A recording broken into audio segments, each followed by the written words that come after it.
नहमदुहु व नुसल्ली अला रसूलिहिल करीम अम्मा बाद अऊज़ु बिल्लाहि मिनश शैतानिर रजीम इन्नहु लकुम अदुव्वुम मुबीन बिस्मिल्लाहिर रहमानिर रहीम। जैसे कि आपको मालूम है कि हमने दावा यानी प्लेंट वो मुकम्मल कर ली है। अब हर दावे का जवाब भी होता है, तो आज देखते हैं कि जवाब दावा क्या है और इसके इंग्रेडिएंट क्या हैं ला के मुताबिक, वो डिस्कस करेंगे इंशाअल्लाह ताला। दावा जब दायर हो जाता है और अदालत समझती है कि ये वाकई कानून के मुताबिक हर लिहाज से दुरुस्त है, तो वो नोटिस जारी करती है, समन्स जारी करती है डिफेंडेंट को, मुद्दा अलैह को।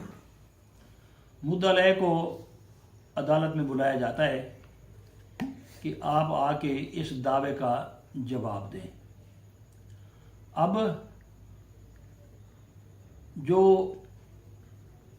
जिस बंदे ने, आदमी ने जवाब देना है, उसे अंग्रेज़ी में हम कहते हैं डिफेंडेंट। अब डिफेंडेंट, जिस तरह प्लेंटिफ ने, मुद्दई ने दावा लिखा था, उसका एक लीगल फ्रेमवर्क था, इसका भी एक लीगल फ्रेमवर्क है। अब वो उस कानून के मुताबिक जो ऑर्डर 8 है सीपीसी का, उसके मुताबिक जवाब दावा लिखेगा। अब ये बड़ी सेंसिटिव बात होती है कि आपको जवाब दावा कानून को मद्देनज़र रखते हुए आपको उसका जवाब देना होगा। मसलन एक दावा हुआ, अब आपने उसका जवाब दावा लिखना है, तो सबसे पहले जो पहले इंग्रेडिएंट है वो वही अदालत का नाम आप लिखेंगे कि किस अदालत में आप ये जमा करवाने जा रहे हैं। फिर पैरा वाइज हर पैरे का आप जवाब देंगे, 1 2 3 जिस तरह उसने लिखा हुआ है। और फिर वो वाक़यात, वो चीज़ें जिस पर आप कंट्राडिक्ट करते हैं, आप वो लिखेंगे उसी जवाब में, या फिर आप उसकी डिनायल करेंगे या उसमें एडमिशंस करेंगे, यानी या तस्लीम करेंगे या इनकार करेंगे, और स्पेसिफिक करेंगे। स्पेसिफिक अगर आपने ना किया तो फिर काम गड़बड़ हो जाएगा। मसलन एक शख्स उसने दावा किया है, मिसाल तौर के उसने कि मुद्दा अलैह ने मुझसे 20,000 रुपया रिश्वत ली थी, मिसाल दे रहा हूँ, और आप इसका अगर 2 तरीके से जवाब देते हैं, मसलन आप कहते हैं गलत है, दोस्त तस्लीम ना है। अब ऑर्डर 8 रूल 3 और 5 कहता है कि if you don't deny specifically it will deem to be admitted, कि अगर आपने उसको कैटेगोरिकली अंदाज में उसकी डिनाई नहीं किया, इनकार नहीं किया, तो आपके पार्ट पर यह समझा जाएगा कि आपने तस्लीम कर लिया है। या दूसरी तरफ जो है वो कुछ जूनियर वकला या कोई एजुकेटेड लोग खुद कहते हैं, किसी कंपनियों के ऑफिसर वगैरह, कि हम इसका जवाब लिखते हैं, तो जवाब में वो लिखते हैं मसलन यही कि 20,000 रिश्वत के बारे में, तो वो लिखते हैं कि जी हमने कोई रिश्वत नहीं ली, हमने ये रिश्वत 20,000 नहीं ली। अब इसका मतलब कानून क्या कहता है? वो कहते हैं कि आपने तस्लीम कर लिया, आपने 20,000 से इनकार किया है, रिश्वत से इनकार नहीं किया। मुमकिन है आपने 2 बकरियां दे दी हो, 1 भैंस दे दिया हो, किसी को कार दे दी हो, मोटरसाइकिल है वो दे दिया हो, या कुछ घी कोई और इन काइंड कोई चीज़ दे दिया हो। अब सवाल आप कहेंगे कि आपने ये तो कह दिया, लिखना कैसे चाहिए? जी वो मैं बताता हूँ। आप इसका जवाब यूँ लिखेंगे कि मैंने किसी किस्म की काइंड या कैश में कभी ये इसके 20,000, इसके नीचे या ऊपर कोई रकम कभी भी वसूल नहीं की है। अब ये डिनायल कंप्लीटली होगी। अब माना जाएगा कि आपने ये इनकार किया है, वरना यही जवाब जो आपने दिया है, मसलन पहला जवाब क्या था? गलत है, दुरुस्त तस्लीम है, it will deem to be admitted, ये माना जाएगा। दूसरी तरह जो मैंने आपको अभी डिटेल बताई थी, इस तरह लिखेंगे तब भी माना जाएगा।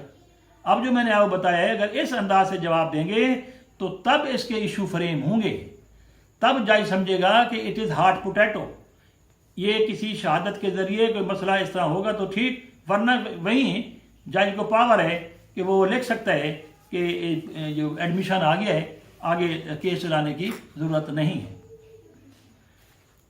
اچھا جی، اس کے بعد جو ہے پریئر آئے گی، آپ بھی لکھیں گے کہ کیا چیز چاہیے آپ کو، آپ چاہتے کیا ہیں، دعویٰ اخراج چاہتے ہیں تو کس بنیاد پر چاہتے ہیں، اور اس کے بعد اس سے سگنیچر ہوگا آپ کے وکیل کے اور آپ کے سگنیچر ہوں گے، ویریفیکیشن، اب آئے گی تصدیق آخر میں۔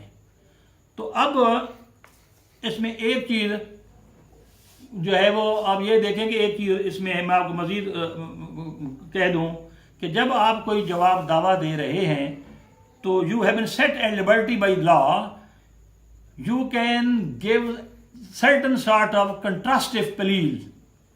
کنٹراسٹیو پلیز جو ہیں وہ آپ لے سکتے ہیں، مثلا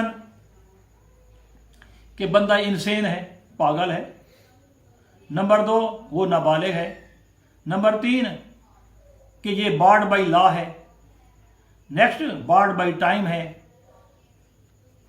یہ مینٹینیبل ہی نہیں ہے، یہ اسٹاپڈ ہے،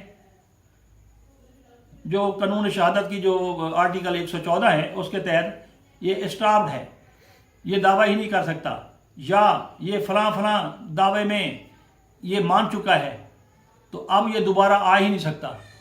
تو یہ تمام تر چیزیں جو ہیں آپ اس کے اصل جواب سے پہلے ایک ہیڈ بنائیں گے، اردو میں بنائیں گے تو عذرات ابتدائی لکھیں گے، انگریزی میں لکھیں گے تو پریمنری آبجیکشنز یا پریمنری پلیز لکھیں گے یا کنٹراسٹیو پلیز لکھیں گے، اور عام طور پر جو ججز کرتے ہیں وہ یہ کنٹراسٹیو پلیز پر ہی ایشوز فریم کرتے ہیں۔ دوسرے الفاظ میں یہ پلیز آپ نے بعض اوقات یہ کیا ہوتا ہے کہ وکلا حضرات کیا کرتے ہیں خود ہی 10-12 ہر دعوے میں یہ دے دیتے ہیں، وہ غلط ہے۔ اگر آپ اس طرح کریں گے تو آپ پر ہی اونس شفٹ ہو جائے گا، آپ کو ہی یہ پروو کرنا پڑے گا، اس کے بعد آپ فارغ، یو ول بی لوزر، آپ کیس ہار جائیں گے۔ یہ احتیاط سے یہ لکھنا ہوتا ہے کہ جب آپ جواب دعویٰ دے رہے ہیں اس قسم کی پلیز لیں جو آپ پروف کر سکتے ہیں، یہ نہیں اسے ہم کہتے ہیں اومنی بس ٹائپ جو ہے وہ باتیں، ہر دعوے میں جی اتنے ایشو لے لو جی، تو یہ پھر نقصان ہوتا ہے۔ جونیئر وکلا جو ہے ان کو اس طرح کی ٹریننگ ہوتی نہیں ہے اور وہ یہ خوش ہوتے ہیں کہ ہم نے فلاں گائیڈ میں اتنے پڑھے تھے پریمنری آبجیکشنز، تو لہٰذا ہم وہی لکھ دیتے ہیں۔ تو لہٰذا آپ یہ دیکھ لیں کہ اس قسم کی اگر پلیز آپ لیں گے خیال سے، دھیان سے لیں تاکہ آپ اپنے کلائنٹ کو لوز نہ کرا سکیں۔ تو الحمدللہ مجھے امید ہے کہ آپ کو یہ لیکچر پسند آیا ہوگا، اور آپ اس کو شیئر بھی کریں، لائک بھی کریں، اور مجھے گائیڈ بھی کریں۔